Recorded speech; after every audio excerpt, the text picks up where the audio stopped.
সকলকে দণ্ডবত প্রণাম।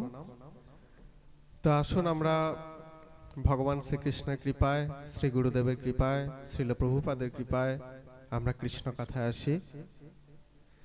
শ্রীমদ্ ভাগবতের 11:26 শ্লোকে ভগবান শ্রীকৃষ্ণ তার প্রিয় পার্ষদ উদ্ধবজিকে বলেছেন যে যোগাস্ত্রয় ময়া প্রোক্তা নৃণাম শ্রেয় বিধিৎসয়া জ্ঞানম কর্ম চ ভক্তিশ্চ নোপায়ন্নস্তি কুত্রচিৎ।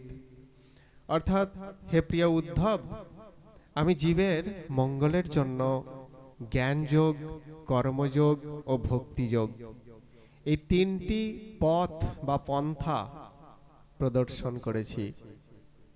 এই তিনটি পন্থা ছাড়া জীবের মঙ্গল লাভের অর্থাৎ প্রকৃত মঙ্গল লাভের আর কোনো পথ বা উপায় নেই।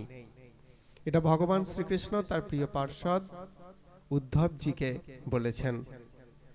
জ্ঞান, কর্ম আর ভক্তি তিনটে পথের কথা বলেছেন।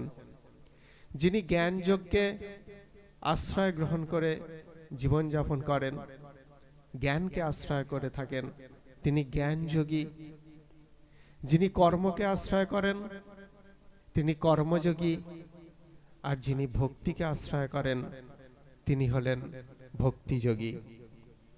জীব যখন জ্ঞান অনুশীলন করেন, অর্থাৎ আমি কে, এই সৃষ্টি কি, স্রষ্টাই বা কে, পরম স্রষ্টাকে, সেই পরম স্রষ্টার সঙ্গে আমার সম্পর্ক কি, আমার কর্তব্য কি, আমার পরম কর্তব্য কি, এই জগতের স্বরূপ কি, আমাদের চিন্ময় স্থিতিটাই কি, এই সব তত্ত্বের অনুশীলন করতে থাকেন, তখন তিনি জ্ঞানী হয়ে ওঠেন। অর্থাৎ পরম তত্ত্ব সম্পর্কে জ্ঞান অনুশীলন যিনি করেন তিনি জ্ঞানী হয়ে ওঠেন। অর্থাৎ জীব নিত্য তত্ত্বের অনুশীলন করতে করতেই জ্ঞানীতে পরিণত হয়ে ওঠেন, অর্থাৎ জ্ঞানযোগী হয়ে ওঠেন। শ্রীকৃষ্ণ শ্রীমদ্ ভগবদ গীতায় 7:17 শ্লোকে বলেছেন, তেষাং জ্ঞানী নিত্যযুক্ত এক ভক্তির বিশিষ্যতে প্রিয় হি জ্ঞানিনস্তয়ং অহং স চ মম প্রিয়ঃ। অর্থাৎ আমার সঙ্গে নিত্যযুক্ত জ্ঞানী আমার অত্যন্ত প্রিয়, কারণ আমি নিজেও তার অত্যন্ত প্রিয়। ভগবান কি বলছেন? এই জ্ঞানী ব্যক্তি আমার অত্যন্ত প্রিয়। তবে এই জ্ঞানী কি জড়জাগতিক বিদ্যায় জ্ঞানী এমন কিন্তু বলা হচ্ছে না। সেই আধ্যাত্মিক তত্ত্ব জ্ঞানে যিনি জ্ঞানী, সেই নিত্যযুক্ত ভগবানের সঙ্গে যিনি নিত্যযুক্ত, জ্ঞানের দ্বারা যিনি নিত্যযুক্ত, সেই জ্ঞানী ভগবানের অত্যন্ত প্রিয়। কারণ কি? আমিও তার প্রিয়। যেহেতু সেই জ্ঞানী ব্যক্তি ভগবানকে প্রিয় করতে পেরেছেন, তাই ভগবানের কাছে তিনিও প্রিয়, ভীষণ প্রিয়। আবার জীব যখন কর্মের অনুশীলন করতে থাকেন, অর্থাৎ তার জীবনের সমস্ত কর্ম পরমেশ্বরের প্রীতিবিধানের জন্য করে থাকেন, জীবনে যা কিছু করে থাকেন তার লক্ষ্যই হচ্ছে পরমেশ্বর ভগবান শ্রীকৃষ্ণ তিনি সন্তুষ্ট হবেন। তার একটাই লক্ষ্য কর্ম করার, ভগবান প্রীত হবেন। এই উদ্দেশ্যে যখন তিনি কর্ম করে থাকেন, তখন তিনি কর্মী বা কর্মযোগী হয়ে ওঠেন। ভগবান শ্রীকৃষ্ণ শ্রীমদ্ ভগবদ গীতার 4:41 নম্বর শ্লোকে বলেছেন, যোগ সন্ন্যস্ত কর্মাণম জ্ঞান সংচ্ছিন্ন সংশয়ম আত্মবন্তম ন কর্মাণি নিবধ্নন্তি ধনঞ্জয়। যিনি ভগবানের প্রীতিবিধানের উদ্দেশ্যে সমস্ত কর্ম করে থাকেন বা করতে থাকেন, তাদের উদ্দেশ্যে বলছেন যে হে ধনঞ্জয়, অর্থাৎ অর্জুনকে ধনঞ্জয় নামে সম্বোধন করে বলছেন, যিনি কর্মযোগের দ্বারা সমস্ত কর্ম পরমাত্মায় অর্পণ করেছেন এবং বিবেকের দ্বারা সমস্ত সংশয় নাশ করেছেন, তিনি কখনো কর্মের বন্ধনে আবদ্ধ হন না। আমি তাকে কর্মের বন্ধন থেকে মুক্তি প্রদান করি, কারণ তিনিও আমার খুব প্রিয়। যেহেতু ভগবান তৃতীয় অধ্যায়ে বলেছেন কর্ম করা মাত্রই জীব কর্মের বন্ধনে আবদ্ধ হয়ে যায়, কিন্তু জীব কর্ম ছাড়াও থাকতে পারে না, কর্ম তাকে করতেই হয়। কিন্তু যিনি ভগবানের প্রীতিবিধানের উদ্দেশ্যে কর্ম করেন, তাকে ভগবান সমস্ত কর্মের বন্ধন থেকে মুক্ত করে দেন। কারণ কি? সেই কর্মযোগী আমার খুব প্রিয়, যেহেতু তিনি সমস্ত কর্ম আমার প্রীতিবিধানের জন্য করেন, এটাই বলছেন। আবার জীব যখন ভক্তি অনুশীলন করতে থাকেন, অর্থাৎ ভগবানের সঙ্গে প্রেমের বা ভক্তির সম্বন্ধ স্থাপন করেন, তখন তিনি ভক্তযোগীতে পরিণত হয়ে যান বা ভক্তযোগী হয়ে ওঠেন।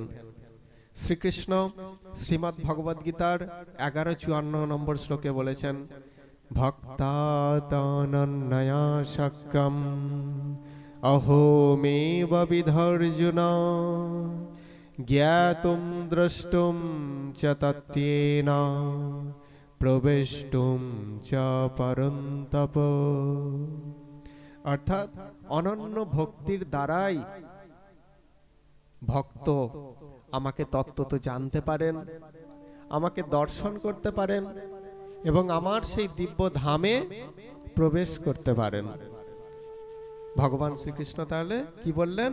ভক্তির দ্বারাই আমরা ভগবানকে প্রাপ্ত হতে পারি। যিনি ভক্তি যোগ অনুশীলন করেন, তিনিও ভগবানের ভীষণ প্রিয়।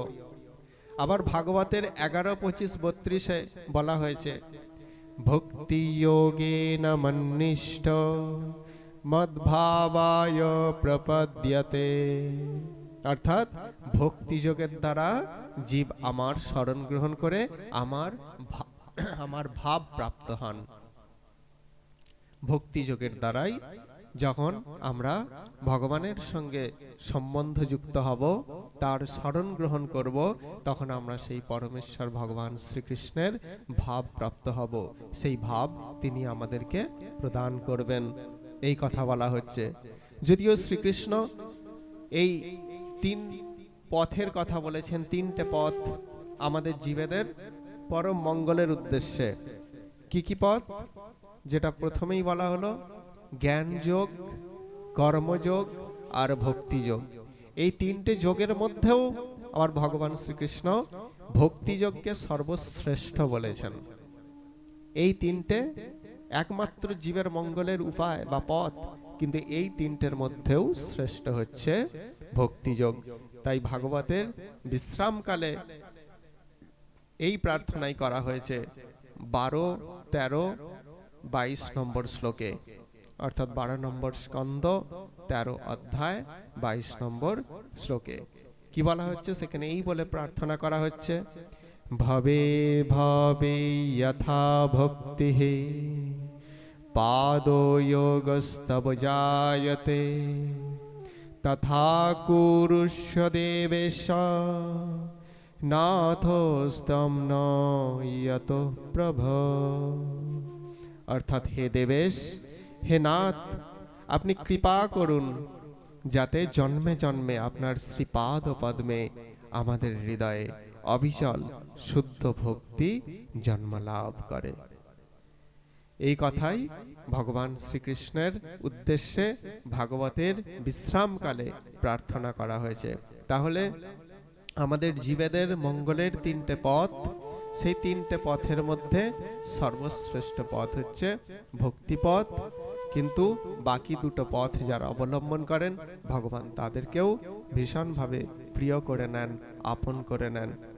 এটাই কিন্তু ভগবান বলেছেন শ্রীমদ্ ভগবদ গীতা এবং শ্রীমদ্ ভাগবত মহাপুরাণ থেকে আমরা সেটাই জানতে পারি। হরে কৃষ্ণ।